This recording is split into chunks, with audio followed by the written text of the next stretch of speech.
12.000 денари ќе биде минималната плата во април идната година, 16.000 ќе достигне по 4 години, а ќе важи и за вработените и во текстилната и во кожарската индустрија. Во овие дејности државата ќе ги субвенционира компаниите со по 1900 денари по вработен. Ова го изјави Љупчо Николовски, носител на изборната листа на СДСМ во третата изборна единица вчера вечер во Штип. Ја кинуваме радиодифузната такса, ги преполуваме извршителските трошоци.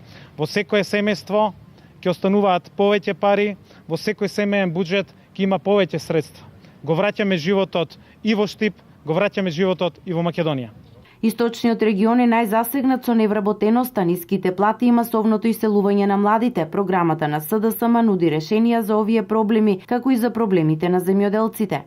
Во овој регион проблемите на луѓето се поврзани и со земјоделството, со откупот на земјоделските производи, со пласманот, со цените, со она што значеа во целиот овој период и криминални политики на владата на Груевски во делот на земјоделието. Заедно затоа се обврзуваме на поевтинување на трошоците во земјоделството, на воведување на зелена нафта, на 160 милиони евра субвенции за земјоделците, на грижа на државата за секој еден земјоделец, за секој еден човек. Секој еден човек и во овој регион и во оваа изборна единица за нас е битен, за нас е важен.